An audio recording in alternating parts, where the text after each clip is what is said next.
नमस्कार, बहुत बहुत स्वागत है आप सभी का भारत 24 पर और मैं हूं आपके साथ पूर्णिमा मिश्रा। और वक्त हो चला है आपके खास बुलेटिन वंदे भारत का, जिसमें आपको दिखाएंगे दिन भर की वो तमाम बड़ी खबरें जो आज सुर्खियों में छाई रही। देश प्रदेश से लेकर दुनिया की हर एक बड़ी हलचल, अगले 1 घंटे में कोई भी बड़ी खबर नहीं छूटेगी। मतलब ये बुलेटिन आपने देख लिया तो समझिए दिन भर की हर एक खबर से आप अपडेट हो लिए। तो चलिए बिना रुके शुरू करते हैं खबरों का सिलसिला और दिखाते हैं आपको इंडिया टू इंटरनेशनल पूरा हाल वंदे भारत।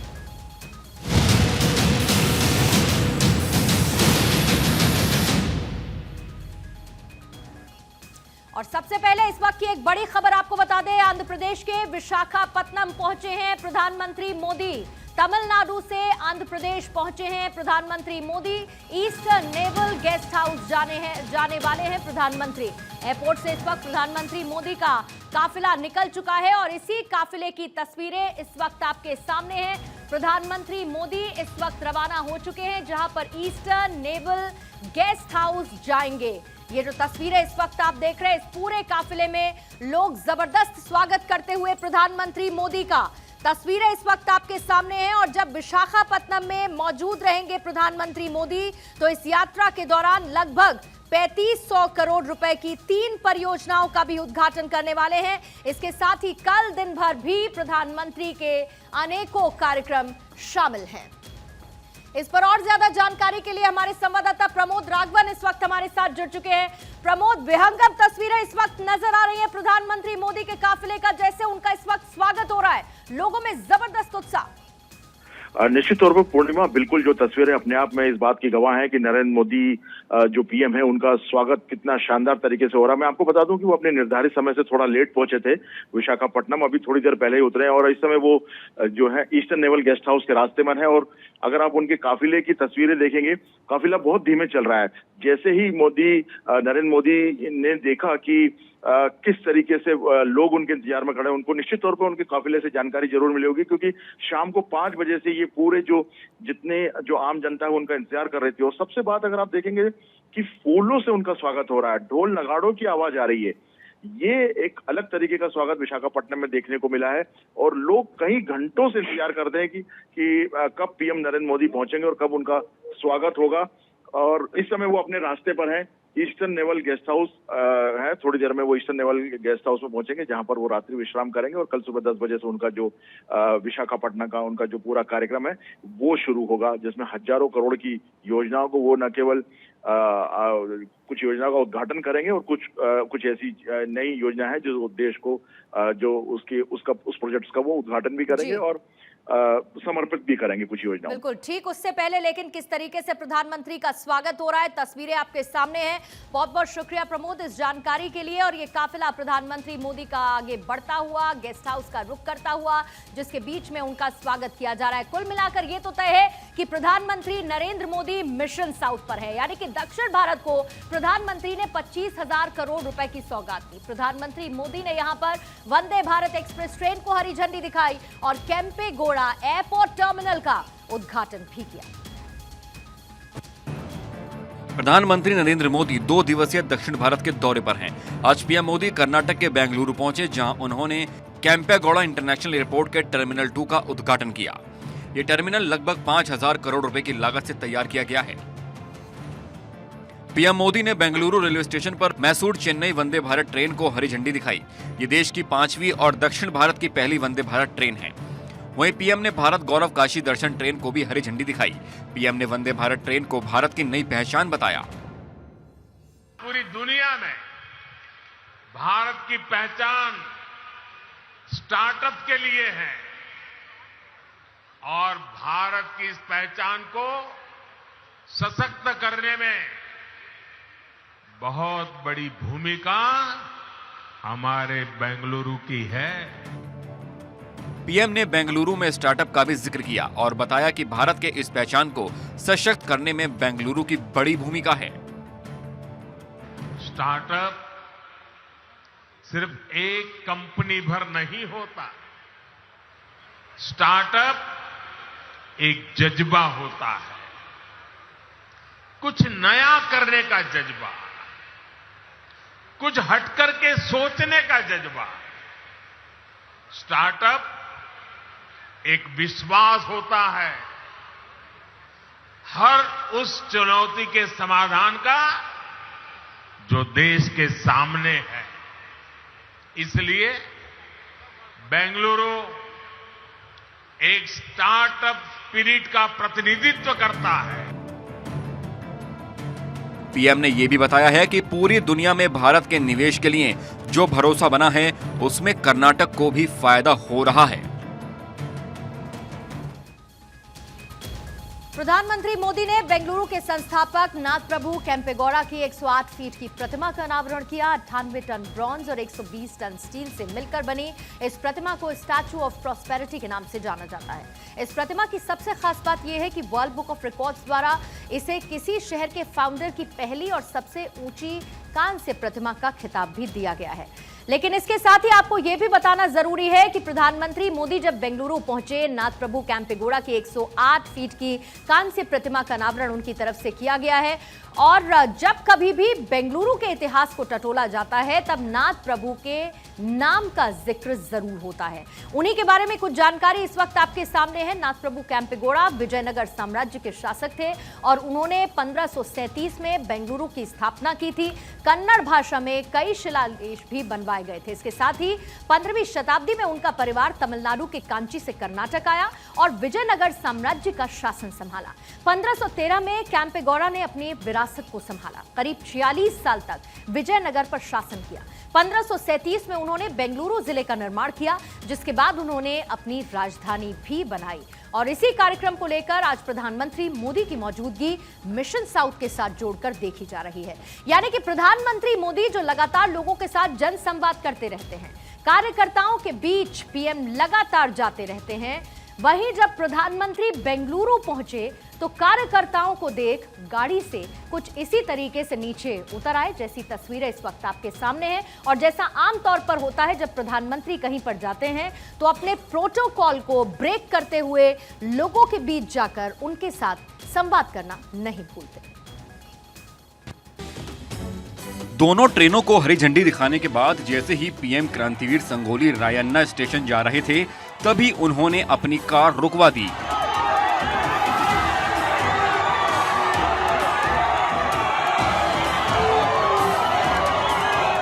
दरअसल पीएम को देखने के लिए कार्यकर्ता काफी उत्सुक थे और लोगों का हुजूम उमड़ रहा था। इसी को देखते हुए पीएम ने अपनी कार रुकवा दी और हाथ हिलाकर समर्थकों का अभिवादन किया। पीएम मोदी को अपने बीच पाकर लोग काफी खुश हुए और लोग मोदी मोदी के नारे लगाने लगे। पीएम ने इसके बाद अपनी कार के रनिंग बोर्ड पर खड़े होकर भी भीड़ का अभिवादन किया। वहीं जैसे ही पीएम केम्पेगौड़ा अंतर्राष्ट्रीय हवाई अड्डे के टर्मिनल 2 का उद्घाटन करने के लिए जा रहे थे तभी वो केएसआर रेलवे स्टेशन के पास कार से उतरकर लोगों के बीच चले गए। पीएम के आते ही लोगों में जोश आ गया और हर ओर मोदी मोदी के नारे लगने लगे।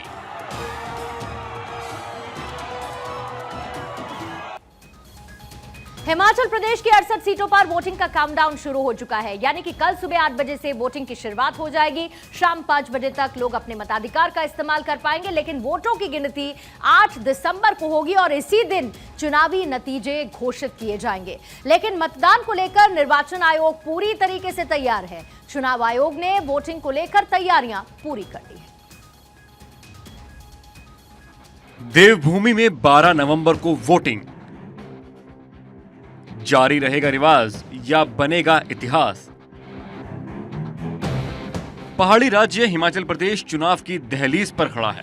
12 नवंबर को वोटिंग होने वाली है। जनता का मत तय करेगा कि राज्य में रिवाज कायम रहेगा या इस बार इतिहास रचा जाएगा। रिवाज कायम रहा तो 68 विधानसभा सीटों वाले हिमाचल में कांग्रेस की सत्ता वापसी हो जाएगी और अगर इतिहास रचा गया तो एक बार फिर बीजेपी सरकार बना ले जाएगी। वोटिंग को लेकर तैयारियां पूरी हो गई हैं। मतदान केंद्रों पर पोलिंग पार्टी पहुंचने लगी है। सबसे पहले ऊंचाई वाले कई मतदान केंद्रों पर पोलिंग पार्टियां पहुंच गई हैं। कांगड़ा की सबसे दुर्गम पंचायत बड़ा भंगाल में मतदान करवाने के लिए 3 सदस्यीय पोलिंग टीम के साथ ईवीएम और अन्य सामान हेलीकॉप्टर से पहुंचाया गया है। इस पंचायत में 67 मतदाता अपने मताधिकार का प्रयोग करेंगे। 12 नवंबर को वोटिंग होगी और 8 दिसंबर को नतीजे आएंगे। इस दिन पता चल जाएगा कि देवभूमि में सत्ता के सिंहासन पर कौन बैठेगा, रिवाज जारी रहेगा या फिर कमल खिलेगा।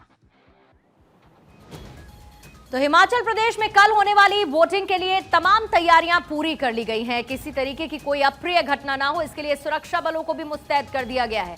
आइए आपको यह भी बता देते हैं कि मतदान को लेकर किस तरीके की तैयारी, सुरक्षा बलों की मुस्तैदी कैसे देखने को मिलेगी। शांतिपूर्ण मतदान के लिए केंद्रीय बल को तैनात कर दिया गया है। मतदान को लेकर 67 कंपनीज की तैनाती है, जिनमें करीब 6700 जवान शामिल रहेंगे। इसमें सीआरपीएफ की 15 बटालियन भी शामिल रहेंगी, यानी कि हर पोलिंग स्टेशन पर सीआरपीएफ का एक जवान जरूर तैनात रहेगा। इसके साथ ही 2 होमगार्ड और 3 से 4 पुलिस के जवान भी तैनात होंगे। मतदान के बाद ईवीएम को सेंट्रल फोर्स की निगरानी में रखा जाएगा और उसके बाद ईवीएम में कैंडिडेट्स की कैद किस्मत स्ट्रांग रूम में रखी जाएगी और फिर जब नतीजे आएंगे तो यह पता चलेगा कि हिमाचल का ताज किसके सिर सज रहा है। वहीं दूसरी तरफ अब एमसीडी चुनाव की तारीख जैसे जैसे नजदीक आ रही है, वार पलटवार भी तेज हो चुका है। केजरीवाल ने आज दिल्ली के लोगों के लिए 10 गारंटीज लॉन्च कर दी हैं, जिसमें कई लोक लुभावन वादे भी किए गए हैं। दिल्ली में एमसीडी चुनाव की जंग तेज हो चली है। कूड़े के पहाड़ और दिल्ली के प्रदूषण के मसले पर आम आदमी पार्टी और बीजेपी के बीच जुबानी जंग तेज हो गई है। चुनाव को देखते हुए केजरीवाल ने दिल्ली के लोगों के लिए 10 गारंटी लॉन्च की हैं। आज हम ये 10 गारंटी जारी कर रहे हैं और मैं दिल्ली के लोगों को विश्वास दिलाना चाहता हूं कि जैसे पिछली बार हमने जितनी गारंटी दी थी, सबके ऊपर काम चल रहा है, काम किया, कई गारंटी पूरी की, कई गारंटियों पे काम चल रहा है। ऐसे ही एमसीडी की भी सभी गारंटियों पे 10 की 10 गारंटियों को हम अगले चुनाव के पहले पूरा करेंगे। केजरीवाल ने प्रेस कॉन्फ्रेंस कर कहा है कि योग रोकने वालों को नहीं बल्कि योग करने वालों को वोट देना, लड़ाई करने वालों को नहीं बल्कि स्कूल बनाने वालों को वोट देना। केजरीवाल ने दिल्ली के लोगों के लिए कूड़े को खत्म करने, पार्किंग की व्यवस्था करने, स्कूल बनवाने सहित तमाम वादे किए हैं। बता दें कि दिल्ली नगर निगम चुनाव के लिए 4 दिसंबर को मतदान होगा, जबकि मतों की गिनती 7 दिसंबर को होगी। तो एक तरफ जहां पर केजरीवाल ने दिल्ली के लोगों के लिए गारंटी को लॉन्च कर दिया है, तो दूसरी तरफ बीजेपी ने केजरीवाल सरकार के 10 घोटाले भी गिना दिए हैं, यानी कि दिल्ली की सियासत में वार पलटवार तेज हो चला है। आम आदमी पार्टी की गारंटी लॉन्च करने के बाद बीजेपी ने इस पर तंज कसा। आम आदमी पार्टी के घोषणा पत्र को बीजेपी दिल्ली ने रीट्वीट करते हुए केजरीवाल की 10 उपलब्धियां गिनाई, जिसमें शराब घोटाला, तिहाड़ में उगाही, सत्येंद्र का हवाला घोटाला, क्लासरूम घोटाला, बस घोटाला सहित तमाम मुद्दे शामिल हैं। बीजेपी ने केजरीवाल सरकार से सवाल पूछते हुए कहा है कि आम आदमी पार्टी ने यमुना को गंदा नाला बनाया, वहीं इसके साथ कई गंभीर आरोप भी लगाए।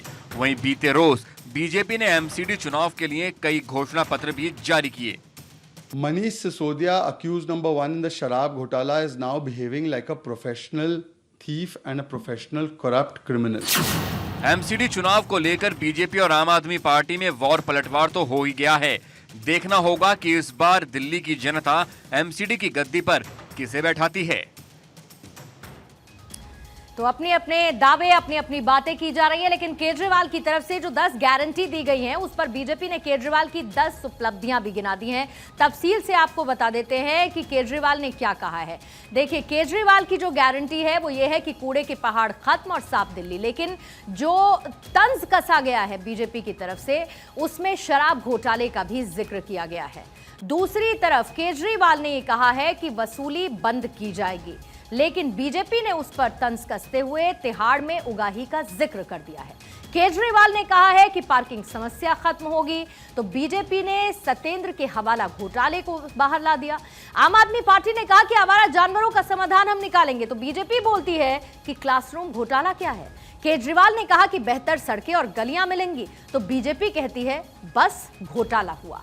आपने बोला कि शिक्षा और स्वास्थ्य को बेहतर कर रहे हैं, बीजेपी ने कहा है पराली से दिल्ली गैस चैम्बर में बना दी गई है। केजरीवाल ने कहा कि पार्कों का सौंदर्यीकरण होगा, तो बीजेपी ने यमुना के प्रदूषण की याद दिला दी। केजरीवाल ने समय पर वेतन देने की बात की है, तो बीजेपी ने कहा कि केजरीवाल ने एक भी अस्पताल नहीं बनवाए। केजरीवाल का वादा है कि व्यापारियों को समस्याओं से मुक्ति मिलेगी, तो बीजेपी ने कहा कि 0 कॉलेज बने हैं। केजरीवाल कहते हैं कि रेहड़ी पटरी वालों के लिए वेंडिंग जोन बनाए जाएंगे, तो बीजेपी कहती है कि पानी की कमी से दिल्ली में हाहाकार मचा है। यानी एक तरफ 10 गारंटी, उस पर 10 प्रहार, और ये तमाम बातें बीजेपी की तरफ से उसी गारंटी के तहत की गई हैं। आइए अब बात करेंगे जैकलिन फर्नांडिस की, जो मनी लॉन्ड्रिंग केस में लगातार फंसी हुई है। जैकलिन फर्नांडिस को 4 दिन की फौरी राहत फिलहाल मिल चुकी है। अब 15 नवंबर को उनकी जमानत पर फैसला आना है, लेकिन बड़ा सवाल यह है कि 15 तारीख को कोर्ट की तरफ से क्या फैसला आएगा। उनकी राहत बरकरार रहने वाली है या फिर आफत बढ़ेगी। करोड़ों का खर्च, लाखों के तोहफे, जेल से सुकेश चंद्रशेखर ने वो जाल बिछाया जिसमें जैकलिन फर्नांडिस फंसती ही चली गईं। बॉलीवुड की सुपरस्टार जैकलिन फर्नांडिस, जिनकी अदाओं के न जाने कितने दीवाने हैं, जब वो बाहर निकलती हैं तो उनकी एक झलक पाने के लिए लोग बेताब हो जाते हैं। अब वो खुद मनी लॉन्ड्रिंग केस में फंसी हुई हैं और लगातार जांच का सामना कर रही हैं। दिल्ली की पटियाला हाउस कोर्ट ने जैकलिन को राहत के तौर पर चंद रोज दिए हैं। ये चंद रोज जमानत के हैं जो अंतरिम हैं। अगली सुनवाई 15 नवंबर को होगी, मतलब 15 नवंबर तक उन्हें राहत मिल गई है। आज कोर्ट का फैसला आना था। जेल या बेल को लेकर बात साफ होनी थी, लेकिन फैसला टल गया। दरअसल ईडी कोर्ट में जैकलिन की जमानत का विरोध कर रही है। ईडी का कहना है कि एक्ट्रेस ने जांच के दौरान सहयोग नहीं किया। सबूतों के सामने आने पर ही जैकलिन ने कबूलनामा किया है। ईडी ने यह भी कहा है कि जैकलिन को पता था कि सुकेश चंद्रशेखर एक ठग है। ठग के बारे में जानने के बावजूद वो उससे महंगे गिफ्ट लेती रही। ईडी के इन गंभीर आरोपों का बॉलीवुड क्वीन जैकलिन ने जवाब दिया। उन्होंने कहा कि वो जांच में पूरा सहयोग कर रही हैं, लेकिन ईडी उन्हें परेशान कर रही है। ठग सुकेश चंद्रशेखर का प्यार जैकलिन के लिए काफी महंगा साबित हुआ। सुकेश चंद्रशेखर को पाकर जैकलिन की खुशियां 7वें आसमान पर थीं, लेकिन शायद उन्हें नहीं पता था कि वो एक दिन इसी प्यार की वजह से बड़ी मुसीबत में फंस जाएंगी। तो जैकलिन फर्नांडिस महाठग सुकेश चंद्रशेखर के मनी गेम में ऐसी फंसी कि ईडी से लेकर ईओडब्ल्यू और इसके साथ ही कोर्ट तक के चक्कर काटने के लिए मजबूर है। कारनामा सुकेश चंद्रशेखर कर रहा था और उसके पैसों पर मौज उनकी ड्रीम गर्ल जैकलिन फर्नांडिस कर रही थी। आखिर ये पूरा मामला क्या है, कैसे जैकलिन महाठग सुकेश चंद्रशेखर के जाल में फंसती हुई नजर आई, आइए इसकी जानकारी भी आपको दे देते हैं। सबसे पहली दफा जब सुकेश साल 2020 से संपर्क की कोशिश कर रहा था और जैकलिन फर्नांडिस उनके साथ संपर्क में, उसके बाद आती चली गई। फिर उसके बाद साल 2021 में जैकलिन के मेकअप आर्टिस्ट को फोन किया गया। सुकेश चंद्रशेखर लगातार कांटेक्ट एस्टैब्लिश करने की कोशिश कर रहा था। सुकेश ने यह फोन सरकारी अधिकारी बनकर किया, यानी कि उस वक्त उनकी पहचान क्या है इसका जिक्र नहीं किया। सुकेश ने यह बताया कि वो शेखर रत्नवेला हैं और वो उनसे बातचीत कर रहे हैं। अब इसी बीच में सुकेश ने खुद को सन टीवी का मालिक बताया, यानी कि अपनी असल पहचान एक बार फिर से सुकेश चंद्रशेखर की तरफ से छिपाई गई और जैकलिन फर्नांडिस से बातचीत की कोशिश की गई। सुकेश ने खुद को जयललिता का रिश्तेदार भी बताया, यानी कि कुल मिलाकर सुकेश चंद्रशेखर ये एस्टैब्लिश करता रहा कि वो कितना रसूखदार है, कितना पावरफुल है। साउथ फिल्मों में काम करने का ऑफर भी दिया, क्योंकि जाहिर है कि जैकलिन का जो फिल्मी करियर है उसमें साउथ फिल्मों को भी अप्रोच जैकलिन कर रही थी और ऐसे में लगातार व्हाट्सएप कॉल पर दोनों का कम्युनिकेशन स्टैब्लिश होता रहा। ये दोनों लोग बात करते रहे और उसके बाद भी ये मामला आगे बढ़ता गया जब जैकलिन सुकेश चंद्रशेखर के संपर्क में बनी रही। महाठग सुकेश चंद्रशेखर ने जैकलिन को अपने जाल में फंसाने के लिए बेशकीमती तोहफे भी दिए थे। वो महंगे गिफ्ट क्या थे ये भी आपको बता देते हैं। सबसे पहले जो एक तोहफे के तौर पर दिया गया जैकलिन फर्नांडिस को सुकेश चंद्रशेखर की तरफ से, वो है एस्क्वेला घोड़ा। इसके साथ ही फारसी बिल्ली भी गिफ्ट की। डिजाइनर बैग से लेके कई महंगे कपड़े, कीमती जूते, इसके साथ हेरमेस के ब्रेसलेट, हीरे के इयररिंग्स और कई तरीके के कीमती डायमंड्स जैकलिन फर्नांडिस को सुकेश चंद्रशेखर ने दिया। ज्ञानवापी को लेकर आज पूरे दिन सुप्रीम कोर्ट से लेकर जिला अदालत तक सुनवाई हुई है और पूरे देश की निगाहें आज कोर्ट पर टिकी हुई थी। इसकी हलचल वाराणसी से लेकर दिल्ली तक देखने को मिली है। वाराणसी के ज्ञानवापी मामले में आज का दिन बेहद अहम रहा। ज्ञानवापी को लेकर अलग अलग मामलों में सुप्रीम कोर्ट, हाई कोर्ट और जिला अदालत में सुनवाई हुई। सुप्रीम कोर्ट में सुनवाई के दौरान कोर्ट ने अगले आदेश तक कथित शिवलिंग के संरक्षण जारी रखने का आदेश दिया। विश्व हिंदू परिषद को प्रसन्नता है कि किसी पक्ष ने इसका विरोध नहीं किया। सब पक्षों की सहमति से सुप्रीम कोर्ट ने इस आदेश को अपने आगामी आदेश तक के लिए बढ़ा दिया है और परस्पर सहमति से वहां के शिवलिंग की सुरक्षा अब जारी रहेगी। कोर्ट ने फैसला सुना दिया है कि कथित शिवलिंग को सुरक्षित रखा जाएगा। सुप्रीम कोर्ट ने साफ कह दिया है कि शिवलिंग को कोई ना तो छुएगा, ना ही उसे कोई नुकसान पहुंचाया जाएगा। अदालत ने इसके पहले 12 नवंबर तक वजूर खाने के संरक्षण का आदेश दिया था। अब आते हैं इलाहाबाद हाई कोर्ट के फैसले पर। यहां पर कोर्ट परिसर के ASI सर्वे कराने की मांग पर अब 28 नवंबर को सुनवाई करेगा। वहीं ज्ञानवापी परिसर के सर्वे कराने की मांग पर जिला अदालत में सुनवाई हुई। मामले में जिला जज ने अगली सुनवाई की तारीख 5 दिसंबर तय की है। ज्ञानवापी सिंगारगौरी मामले में आज वाराणसी की जिला अदालत ने हाईकोर्ट का हवाला देते हुए 5 दिसंबर की अगली तारीख दे दी गई है। दरअसल मुस्लिम पक्ष के द्वारा दायर की गई आपत्ति पर आज हिंदू पक्ष को प्रति उत्तर देना था, लेकिन हाईकोर्ट द्वारा ये कहा गया है कि जब तक हाईकोर्ट में इस मामले की सुनवाई होगी तब तक किसी तरह से अन्य कोर्ट में इस मामले की सुनवाई नहीं होगी, जिसका हवाला देते हुए आज वाराणसी की कोर्ट ने 5 दिसंबर की तारीख दी है। अब 5 दिसंबर को देखने वाली बात होगी कि किस तरह से हिंदू पक्ष मुस्लिम पक्ष द्वारा दायर की गई आपत्ति पर अपना जवाब दाखिल करता है। तो बीते कुछ वक्त से ज्ञानवापी मामला सुर्खियों में बना रहा है। आइए आपको ये भी समझा देते हैं कि कौन सी अदालत में किस मामले पर सुनवाई हुई। यानी कि ज्ञानवापी में आज जो सुनवाई हुई वो ट्रिपल सुनवाई थी। जो सबसे पहली इसमें सुनवाई थी वो थी सुप्रीम कोर्ट में, जहां पर शिवलिंग के संरक्षण का सवाल था। ये जानकारी आपके सामने है। कोर्ट, सुप्रीम कोर्ट, मसला शिवलिंग का संरक्षण और फैसला इसमें यह आया कि संरक्षण जारी रहेगा। अब इसके बाद इलाहाबाद हाई कोर्ट का जिक्र कर लेते हैं, जहां पर सुनवाई हुई ASI से ज्ञानवापी का सर्वे कराने की मांग को लेकर। इसमें जो फैसला है वो 28 नवंबर अगली सुनवाई के लिए तारीख तय करने के साथ आया। तीसरा प्लेट है वाराणसी जिला अदालत कोर्ट का हम जिक्र कर रहे हैं, जिसमें सुनवाई हुई तहखाना सहित ज्ञानवापी परिसर के जो बचे हुए हिस्से हैं उसके सर्वे को लेकर। इसमें जो फैसला आना है उसके लिए अगली तारीख 5 दिसंबर दे दी गई।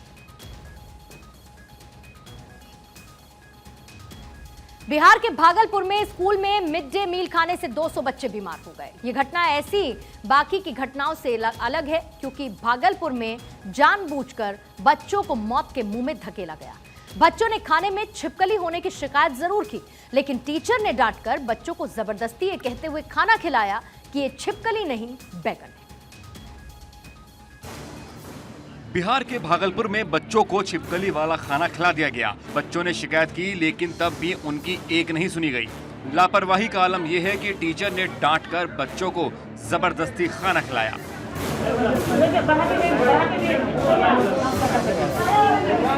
बच्चों ने खाना खाने से मना किया तो पीट कर खाना खिलाया गया, जिसके बाद करीब 200 बच्चों की हालत बिगड़ी और उन्हें अस्पताल में भर्ती कराना पड़ा। पूरा मामला नवगछिया प्रखंड में मददपुर गांव के विद्यालय का है। मिड डे मील में एक छात्र की थाली में छिपकली मिली, जिसके बाद वो जोर से चिल्लाने लगा तो सभी बच्चे खाना छोड़कर खड़े हो गए। लेकिन स्कूल के एक शिक्षक, जिनका नाम चितरंजन बताया जा रहा है, वो मौके पर पहुंचे तो लेकिन उन्होंने बच्चों को कहा कि ये छिपकली नहीं बैंगन है और मारपीट कर बच्चों को जबरदस्ती खाना खिला दिया गया।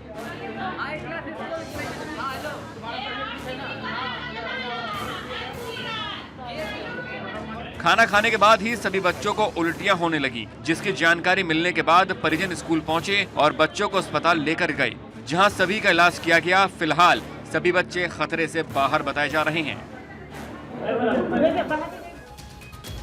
बच्चों की तबीयत बिगड़ने के बाद स्कूल में मौजूद स्टाफ के हाथ पैर फूल गए। बच्चों को इलाज के लिए फौरन अस्पताल ले जाने की बजाय आनन फानन में खाने को फेंकना उचित समझा गया। स्कूल के प्रिंसिपल ने भी कहा कि खाने में छिपकली नहीं थी। ग्रामीणों के साथ बीडीओ गोपाल कृष्ण जांच के लिए पहुंचे तो उन्हें फेंके गए खाने में छिपकली मिली, जिसके बाद रसोइयों को बर्खास्त कर दिया गया। प्रिंसिपल पर सस्पेंशन की कार्रवाई हुई है और इसके साथ ही स्कूल के सभी शिक्षकों का तबादला दूसरे स्कूल में किया जा रहा है। फेमस टीवी एक्टर सिद्धांत वीर सूर्यवंशी के निधन से टीवी इंडस्ट्री में शोक की लहर है। 46 साल के सिद्धार्थ जिम में वर्कआउट कर रहे थे, तभी उन्हें हार्ट अटैक आया, जिसके बाद उन्हें हॉस्पिटल में एडमिट करवाया गया और इलाज के दौरान उनकी मौत हो गई। सिद्धांत सूर्यवंशी जिम में वर्कआउट करते समय बेहोश हो गए, जिसके बाद उनके ट्रेनर और जिम में मौजूद दूसरे लोगों ने उन्हें होश में लाने की कोशिश की, लेकिन नाकाम होने पर तुरंत एम्बुलेंस से मुंबई के कोकिलाबेन अस्पताल में भर्ती कराया गया, जहां इलाज के दौरान उनकी मौत हो गई। बताया जा रहा है कि जिम में वर्कआउट के समय सिद्धार्थ को हार्ट अटैक आया था, जिससे उनकी मौत हुई। सिद्धार्थ सूर्यवंशी कुसुम, कसौटी जिंदगी की, कृष्णा अर्जुन, जमीन से आसमान तक, क्या दिल में है, गृहस्थी जैसे कई टीवी शोज का हिस्सा रहे हैं। आखिरी बार इन्हें जिद्दी दिल माने ना शो में देखा गया था। उनके करीबियों का कहना है कि सिद्धार्थ सूर्यवंशी फिटनेस फ्रीक थे। वो रेगुलर जिम जाया करते थे और सोशल मीडिया पर भी अपने वर्कआउट वाले वीडियोस शेयर कर फैंस को मोटिवेट करते थे। भारत में जब से नागरिकता संशोधन कानून यानी कि CAA लाया गया, तब से इस पर बहस लगातार जारी है। अंतर्राष्ट्रीय स्तर पर भी इस पर सवाल उठते रहे। UN में कई देशों ने सवाल खड़े कर दिए, जिसका भारत ने पूरी मजबूती के साथ जवाब दिया। CAA को लेकर UN में कई देशों ने सवाल खड़े किए, जिस पर भारत के सॉलिसिटर जनरल तुषार मेहता ने उन्हें समझाया कि CAA कानून का पड़ोसी देशों अफगानिस्तान, बांग्लादेश और पाकिस्तान के 6 माइनॉरिटी कम्युनिटी हिंदू, सिख, बौद्ध, पारसी, जैन और ईसाई लोगों को मजहब के नाम पर परेशान किए जाने पर भारत की सिटीजनशिप दिलाने में मदद करना है।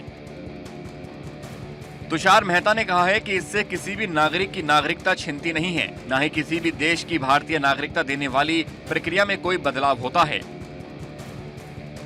हेट स्पीच को लेकर उठाए गए मुद्दे पर भी तुषार मेहता ने अपनी बात रखी। उन्होंने कहा कि भारत में अभिव्यक्ति की स्वतंत्रता है, लेकिन इससे जुड़े कुछ कानून हैं जिनका पालन करना जरूरी है। आजादी तब तक है जब तक भारत की संप्रभुता और अखंडता पर आंच नहीं आ रही है। उचित प्रबंध लगाने से हेट स्पीच और अभिव्यक्ति की स्वतंत्रता को विनियमित करने में मदद मिलती है।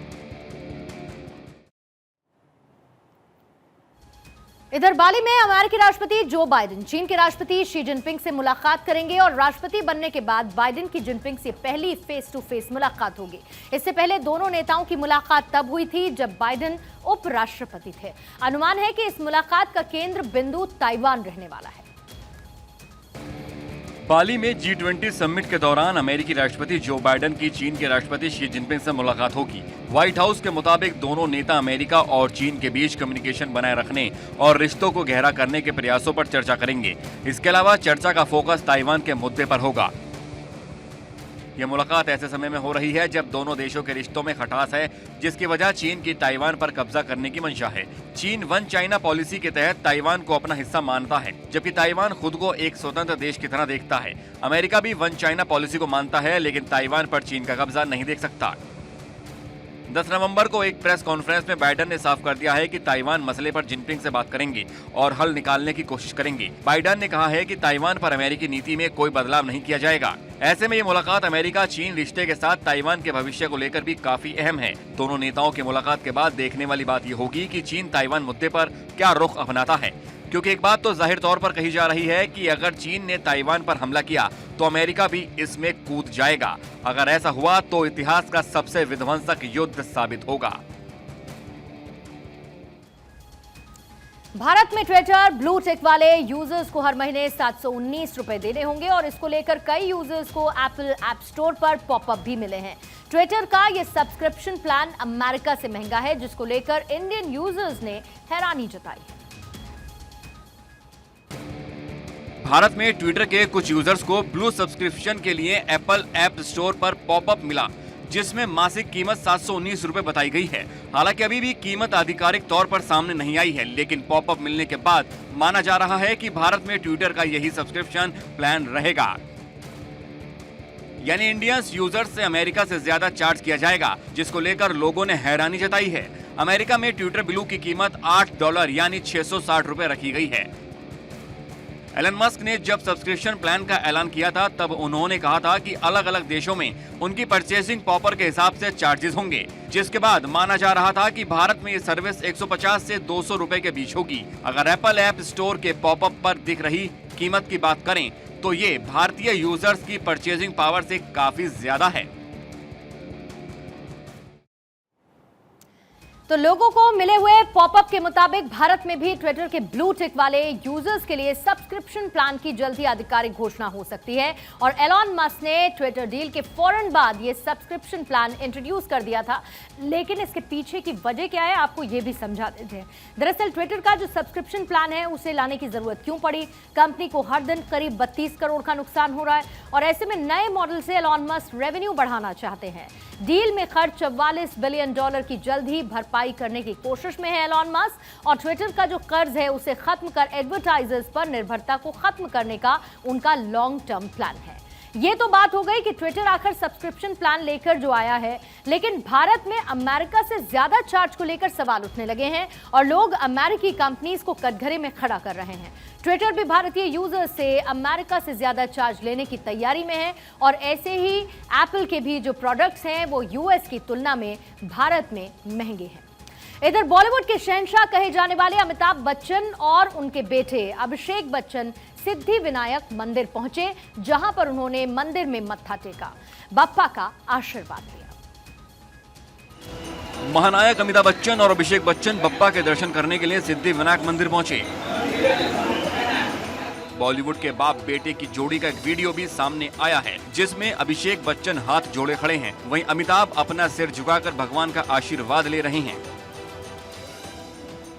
लुक की बात करें तो दोनों अभिनेताओं को व्हाइट ट्रेडिशनल आउटफिट में देखा जा सकता है। इस वीडियो के सामने आते ही फैंस दोनों को एक साथ देखकर काफी खुश हुए।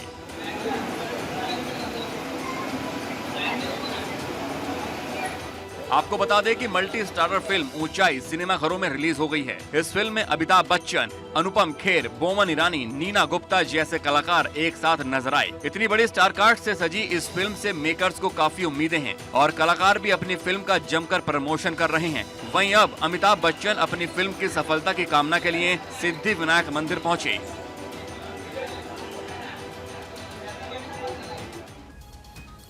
और इसी खबर के साथ बुलेटिन में फिलहाल इतना ही।